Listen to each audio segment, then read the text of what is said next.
రేపుతున్న తీర్పు అని ఇది వస్తున్న ప్రచారం. చాలా సంచలనము. రెండవది, భారతదేశ సామాజిక పరిస్థితులు అది దృష్టిలో పెట్టుకున్నప్పుడు రిజర్వేషన్ మీద రకరకాల వివాదాలు, వీటి మధ్యలో ఇది తప్పనిసరిగా ఒక దుమారం సృష్టించే అవకాశం ఉంది. పైగా ఈ రావటం కూడా ఆంధ్రప్రదేశ్ నుంచి వెళ్ళిన ఒక రెఫరెన్స్తో వచ్చింది. బాపట్ల జిల్లా పిట్టలవానిపాలెం అనే చోట పాస్టర్ ఆనంద్ అనే ఆయన ఒక చర్చి నిర్వహిస్తుంటే అక్కడ స్థానికంగా ఉన్న రామిరెడ్డి అనే ఆయన అభ్యంతరం చెప్పాడు. దాంతో కొంచెం వివాదం వచ్చింది. అప్పుడు ఆయన ఒక కేసు వేశాడు.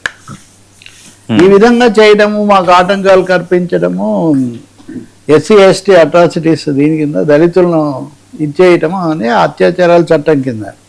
ఆంధ్రప్రదేశ్ హైకోర్టు కాదు, ఇది క్రిస్టియన్ అని చెప్పి మీరు పాస్టర్గా అక్కడ ప్రచారం చేస్తున్నారు కాబట్టి మీకు అది ఎస్సీ ఎస్టీ యాక్ట్ వర్తించదు, హిందువులు బౌద్ధులు సిక్కులకు మాత్రమే వర్తిస్తుంది అని హైకోర్టు తీర్పు ఇచ్చింది.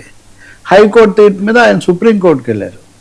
సుప్రీంకోర్టు జస్టిస్ మిశ్రా ధర్మాసనం ఈరోజు తీర్పిచ్చింది. ఇది చాలా సంచలనమైంది. ఏంటంటే ఈ క్రిస్టియానిటీలో, ఇస్లాంలో, అంటే మహమ్మదీయ మతంలో, క్రైస్తవ మతంలో కులాలు లేవు కాబట్టి దళిత కులాలు లేదా ఎస్సీ ఎస్టీ అట్రాసిటీస్ యాక్ట్ దానికి వర్తించదు, కేవలం ఇది రెండు మతాలకే వర్తిస్తుంది అన్నారు. అలాగే ఆ సదుపాయాలు అవి కూడా రాజ్యాంగం ఇచ్చేటటువంటివి కూడా రాజ్యాంగ నిబంధనల ప్రకారం వాళ్ళకు రావు. 1950లో చేసినటువంటి షెడ్యూల్ క్యాస్ట్ చట్టం 3వ క్లాజ్ ఈ విషయం స్పష్టంగా పేర్కొంది అని. సో ఇప్పుడు ఏమవుతుంది, దేశంలో వాస్తవంగా అన్ని చోట్ల కూడా తమ సామాజిక స్థితిగతుల రీత్యా కానీ వివక్షలు భరించడానికి లేక కానీ క్రిస్టియన్స్ కావటం అనేది దళిత క్రైస్తవులు అనే సమస్య భారతదేశంలో ఒక పెద్ద సమస్యగా ఉంది. కాబట్టి ఇప్పుడు దళితులు క్రైస్తవులైనంత మాత్రాన వాళ్ళ సామాజిక స్థితి కానీ ఆర్థిక స్థితి కానీ ఏమీ మారదు. అటువంటిప్పుడు వాళ్ళకి ఎందుకు నిరాకరించాలన్న చర్చ దేశంలో చాలా రోజులుగా జరుగుతుంది. అదే కాకుండా రంగనాథ్ మిశ్రా కమిషన్, సచార్ కమిటీ సిఫార్సులు వచ్చాక దాని అమలు కోసం వేసిన రంగనాథ్ మిశ్రా, అది కూడా జస్టిస్. ఆ కమిషన్ ముస్లింలైనా క్రైస్తవులైనా దళితుల నేపథ్యంలో వాళ్లకు మతాన్ని బట్టి రిజర్వేషన్ నిరాకరించకూడదు. అంటే ఇక్కడ ఏంటి, మతాన్ని బట్టి రిజర్వేషన్ ఇవ్వకూడదు అన్నప్పుడు మతాన్ని బట్టి నిరాకరించకూడదు కదా. మతం అనేదే కానీ కొలబద్ద అయితే, అందువల్ల దళితులు అనేవాళ్ళు మతం మారినప్పటికీ ఇవ్వాలి అని రంగనాథ్ మిశ్రా కమిషన్ సిఫార్సు చేస్తుంది. అప్పటి నుంచి నడుస్తూ ఉంది అది.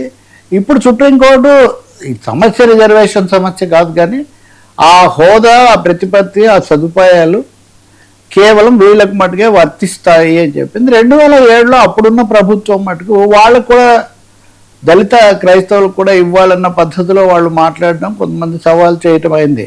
ఇప్పుడు దీని మీద ఎలా స్పందనలు వస్తాయి, రెండవది దీన్ని ప్రభుత్వం ఎలా చక్కదిద్దుతుంది. ఇప్పుడు ప్రభుత్వం కూడా అదే వైఖరితో ఉంది, ఈ మతంలో ఉంటేనే అని. ఎందుకంటే మీకు ఇప్పుడు దేశంలో మత మార్పిడులు అన్నదాన్ని ఒక పెద్ద వివాద, హిందుత్వ రాజకీయాలు అనండి లేకపోతే ఇతరమైనవి ఇవి నడుస్తున్నప్పుడు మత మార్పిడిని నిరోధిస్తూ ఈ మధ్యనే ఐ థింక్ ఉత్తరాఖండ్ ఇంకా కొన్ని రాష్ట్రాల్లో చాలా కఠినమైన చట్టాలు తెచ్చారు. ఇప్పుడు అస్సాం ఎన్నికల ప్రచారంలో కూడా అమిత్ షా స్వయంగా లాంటి మాటలు కూడా కొన్ని మాట్లాడారు. కాబట్టి బలవంతపు మత మార్పిడులు అంటూ ఉంటారు, కానీ ఇప్పుడు వీళ్ళేం బలవంతం కాదు. చెప్పింది ఏంటంటే సుప్రీంకోర్టు ఇప్పుడు తాజా తీర్పులో మతాన్ని మార్చుకొని చాలా ఆ మతాచారాలను, క్రైస్తవ మతాచారాలను అనుసరిస్తూ ప్రచారాలు చేసేవాళ్ళు హిందువులకు మాత్రమే వచ్చే హక్కులు సదుపాయాలు పొందలేరు ఆ దళిత వర్గాల వాళ్ళు.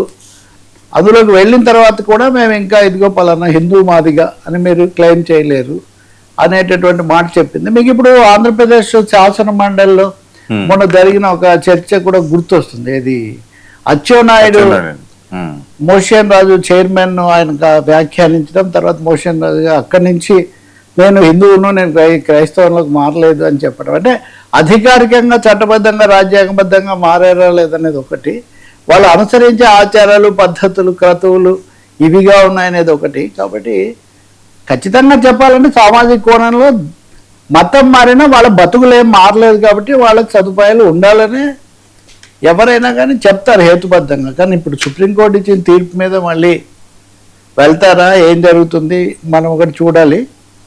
ఇంకోటేమో ఎస్సీ ఎస్టీ అట్రాసిటీస్ యాక్ట్ స్థానికంగా ఏదైనా దౌర్జన్యం జరిగిందంటే ఆ కోణంలో ఏదో ఒక సెక్షన్ కింద తీసుకోవాల్సిందే కానీ ఆ చట్టం వర్తించదు కాబట్టి అని వదిలేసే అవకాశం కూడా ఉండదు.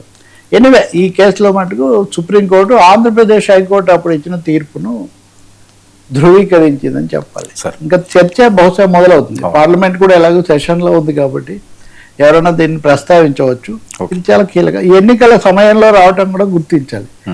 ఒక 5 రాష్ట్రాలకు సంబంధించిన ఎన్నికలు తోసుకొస్తున్న సమయంలో ఇది వస్తుంది.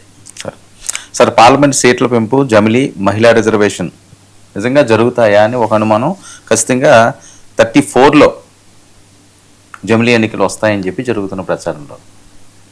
అంటే జమిలీ ఎన్నికలు 29లోనే వస్తాయి, వెంటనే దాన్ని పెట్టేస్తారు అనే ఒకటి. రెండోది మహిళల కోసం 3%